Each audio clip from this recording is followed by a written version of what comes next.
बरं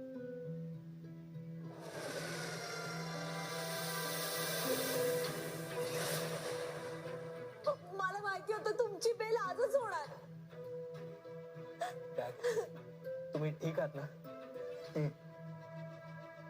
मला सुद्धा कधी एकदा तुला बघते असं झालं होतं प्रताप मामा. तू इथे कधी आली? बाबा ते बातमी कळल्यावर लगेच आले. मला राहवलं नाही हो. आणि या दुःखाच्या प्रसंगी मी पूर्णाजी सोबत नसते तर तिला हे दुःख कसं सहन झालं असतं ना.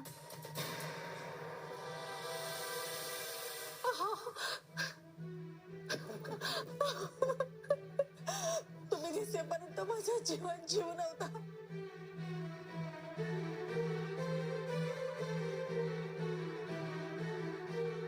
तुम्ही बरे आहात ना? आणि तुम्हाला जास्त त्रास नाही ना झाला? कल्पना अगं आलोय ना मी घरी. तुम्हा सगळ्यांना बघितलं आणि माझा सगळा त्रास पळून गेला.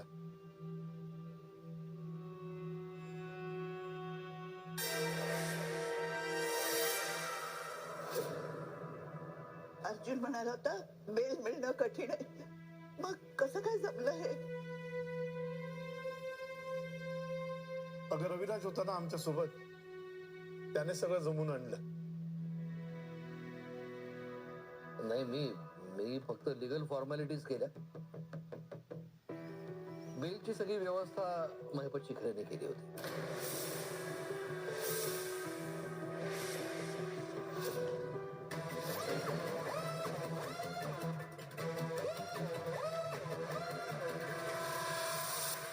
तुम्ही आमच्या प्रतापला सोडवलं. अगदी देवासारखे धावून आलात तुम्ही. नाही, मी एवढं काही केलेलं नाहीये.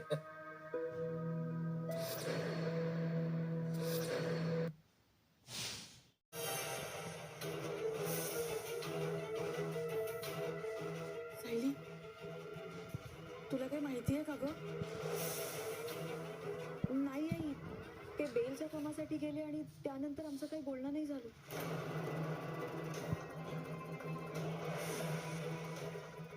प्रताप, तुझ्याशी थोडं बोलायचं होतं. तर आज दोन बोली घे, त्यानंतर तू आराम कर.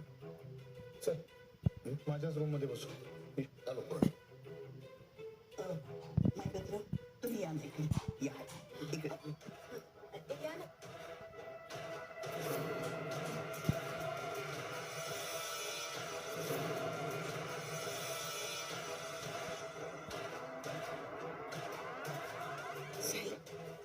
अर्जुनला फोन करून बघ ना. आई अहो रिंग वाजते पण हे फोन उचलतच नाहीये.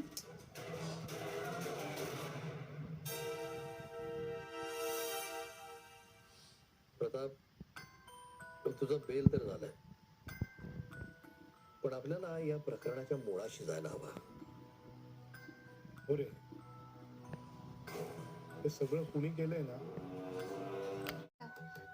तुम्हाला काहीतरी गोड खावंच लागणार आहे. खरं तुमचे खूप उपकार झाले महिपतराव. अहो नाही पूर्णाई, तुम्हाला मी पूर्णाई म्हटलं तर चालेल ना? अरे चालेल ना. मला माझी सगळी मायाची माणसं पूर्ण आईच म्हणतात. तुम्ही म्हणा. अहो मग तीच माया प्रतापरावांबद्दल माझ्या मनात आहे.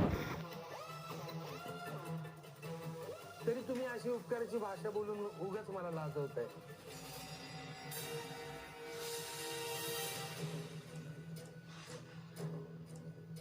अर्जुनची गाडी?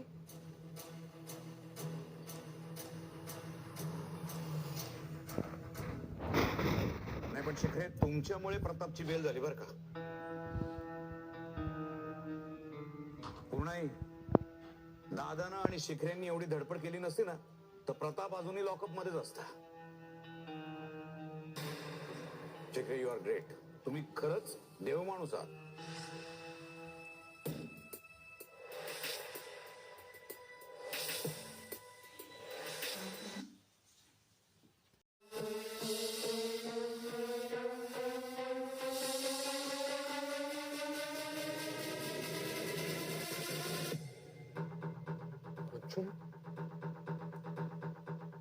साक्षी आणि अण्णा अजून आतच आहे. अर्जुन आत गेला म्हणजे नक्की काहीतरी तमाशा करेल. म्हणजे मी आत गेलो तरी राडा होईल. काय करू?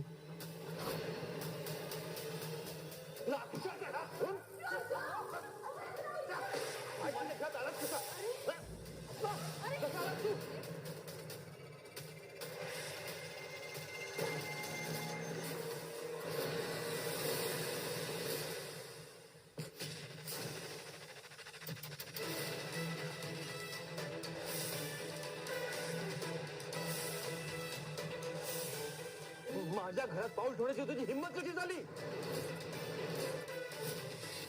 अर्जुन हे सहन करण्याच्या पलीकडचं आहे. सोड शिकऱ्यांची कॉलर. अर्जुन सोड. अर्जुन असा वेडेपणा करू नको. सोड त्यांना. अर्जुन अरे थांब, काय करतोस काय? सोडा, मी सांगते ना, सोडा त्याला. या घरात जागा नाहीये तुझ्यासाठी महिपत. पूर्णाची बघ ना, ज्यांनी आपल्याला मदत केली त्यांच्याशीच अर्जुन कसा वागतोय. निघ.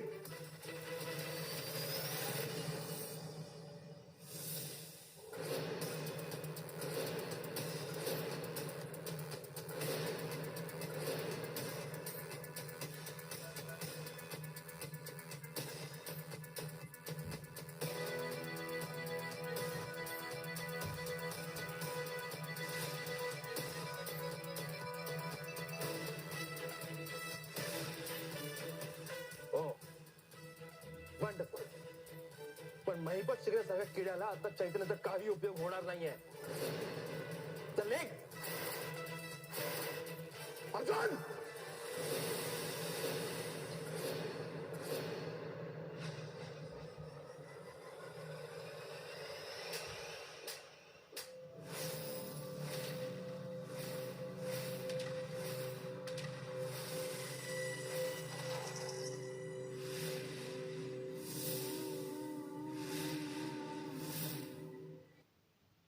त्यालाच तू घरातून बाहेर करतोयस.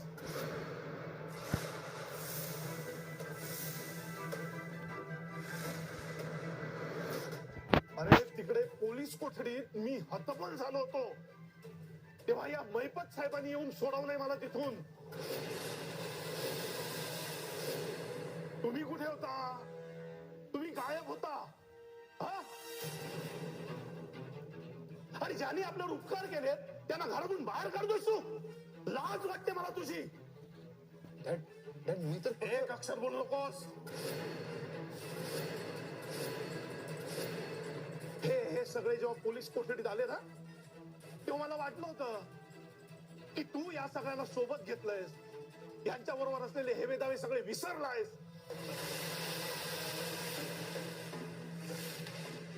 पण नाही, तुझं मन इतकं मोठं नाहीये ना. माझा भ्रमनिराश केलायस तू. अरे महिपत साहेबांनी आपल्यावर उपकार केलेत आणि तू त्याची अशी जाण ठेवतोय. हे असे संस्कार आम्ही तुझ्यावर केले नव्हते रे.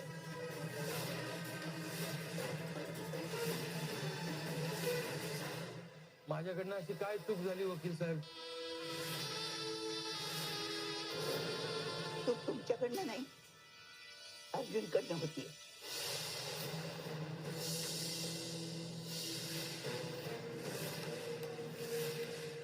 अर्जुन, मी तुझ्याकडून अशी वागण्याची अपेक्षा केली नव्हती. पूर्णाची डॅड हा एक स्कॅम आहे. अरे तुला कळत कसं नाहीये? हा महिपत आणि साक्षी या दोघांनी चालवलेला एक स्कॅम ज्यात सगळ्यांना अडकवतात आणि आता तुम्ही डॅड तुम्ही अडकलात.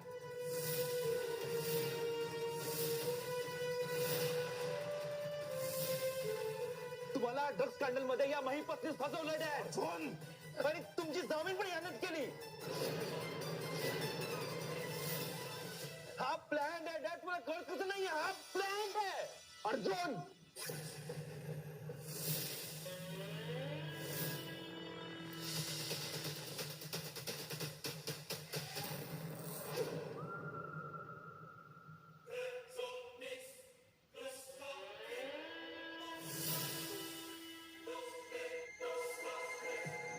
तुझ्यासारखा कृतज्ञ माणूस मी आजपर्यंत बघितलेला नाही.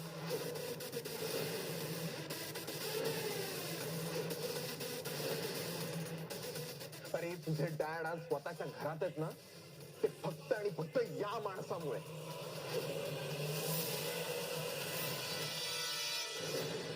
आणि तू त्यांच्यावरच असे घाणेरडे आरोप करतोस.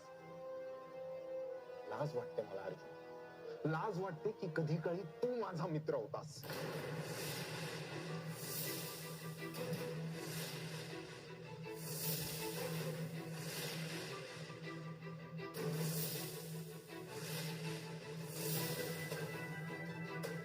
चैतन्य भाऊजी, अहो तुम्ही तरी वाद वाढवू नका ना.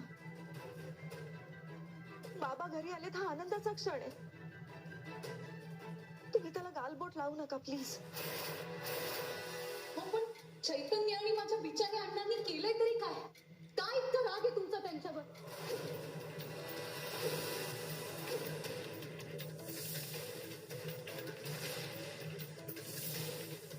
अर्जुन सर, प्लीज प्लीज एकदा सांगा की तुमचा हा राग कधी जाणार आहे? कधीच नाही. कारण तुम्ही तुम्ही तुमची कारस्थाने कधीच थांबवणार नाही. आता तर तुमच्यात हा चैतन्य पण सामील झाला. मी फक्त सत्याच्या बाजूनी आहे अर्जुन, पण तुझ्यासारख्या स्वार्थी माणसाला हे कधी कळणारच नाहीये, कधीच नाही. चैतन्य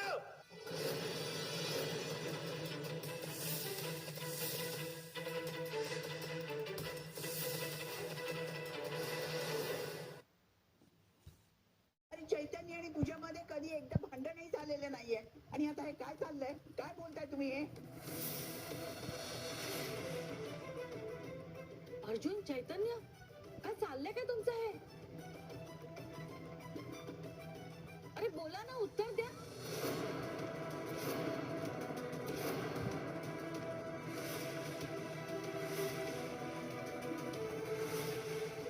मी सांगतो बोल, तुमच्या घरचे सगळे प्रॉब्लेम एका कोर्ट केस पाशी सुरू होतात आणि फिरून फिरून त्याच केस पाशी येऊन थांबतात. अर्जुनला वाटतं की साक्षी त्या केस मध्ये गुन्हेगार आहे. चैतन्याचं साक्षीवर प्रेम आहे. आणि हे ज्या दिवशी अर्जुनला कळलं त्या दिवसापासून अर्जुननं चैतन्य बरोबरचे सगळे संबंध तोडून टाकलेले आहेत.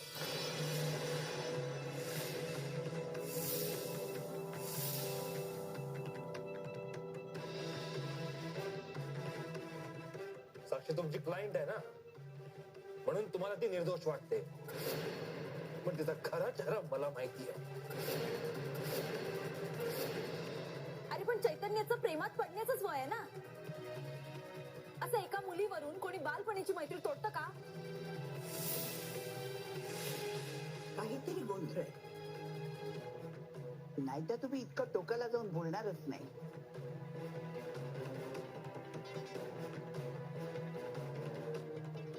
तर हे माझ्या आधीच लक्ष द्यायला हवं होतं.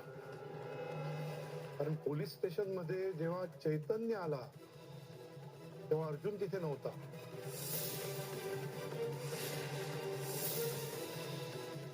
सायली, अर्जुन म्हणूनच डिस्टर्ब होता का ग? हो आई, आणि म्हणूनच मी यांच्या बरोबर ऑफिसला जाणार होते. पण आई हो, यांची यात काहीच चूक नाहीये. ही साक्षी आणि हा महिपत आतल्या गाठीच आहेत. तू हेच बोलणार ग? मधुभाऊंनी साक्षीवरती कुणाचा आळ घेतलाय ना, आणि त्यांना खरं प्रूव्ह करण्यासाठी तू वाटेल ते करशील.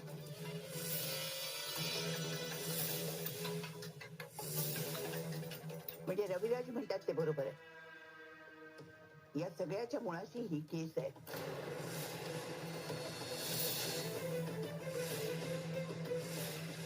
म्हणजे ही सगळी दुःख, सगळी संकट ही मुलगी घरात घेऊन आली आहे.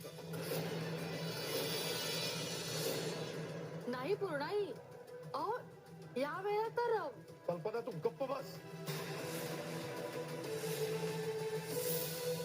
खूप झालं आता, हा खूप झालं.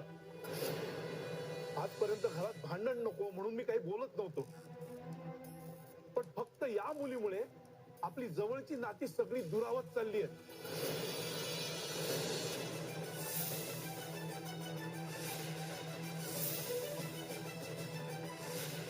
अगं आणखी काय पुरावा हवाय तुला?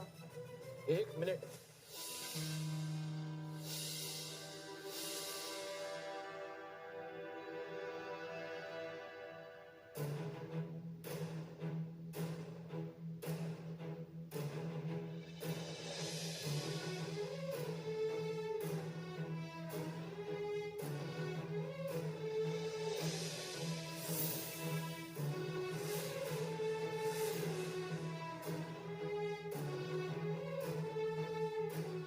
सालीचं माझ्या आणि चैतन्याच्या भांडणाची काही संबंध नाही. नाही कसा ती केस या मुलीमुळे आपल्या आयुष्यात आलीये आणि ही एवढी खरी होती तर हिने तुझं आणि चैतन्याचं भांडण आमच्यापासून लपून का ठेवलं? खोटं का बोलत राहिली ती आमच्याशी? ती सांगणारच होते अस्मिता ताई, पण हे जर आम्हाला कळलं असतं तर आम्ही भांडण मिटवलं असतं ना. मग तू हे आम्हाला कसं कळू देणार?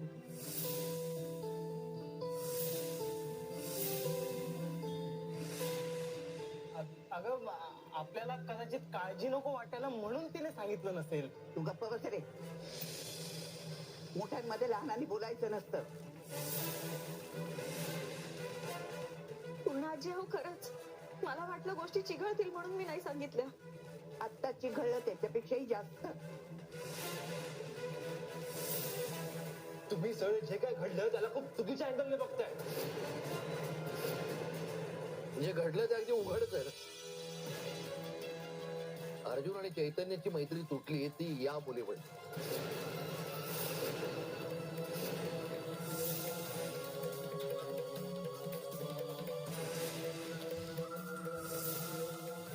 प्रतापला सोडवून आणणाऱ्या महिपतचा अपमान झाला तोही याच मुलीमुळे.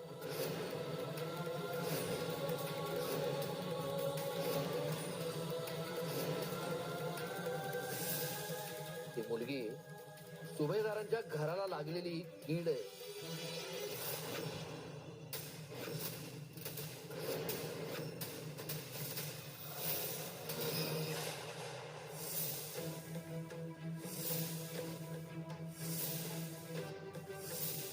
हे सगळं मला चांगलं माहिती. घरातल्या प्रत्येक क्लेशाचं मूळ आहे ही मुलगी.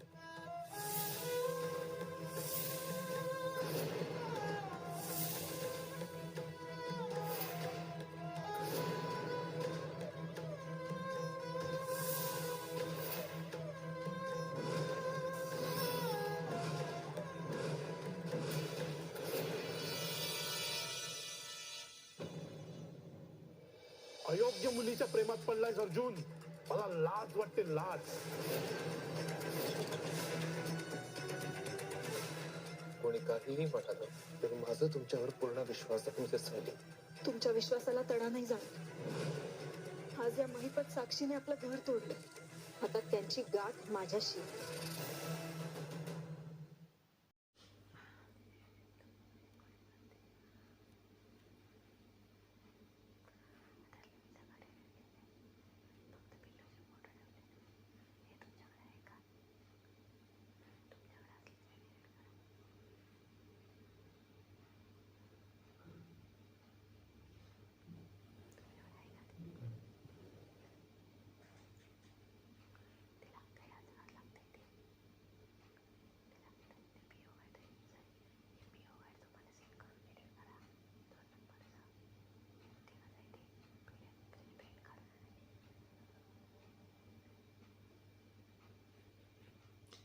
शेर ओळखायला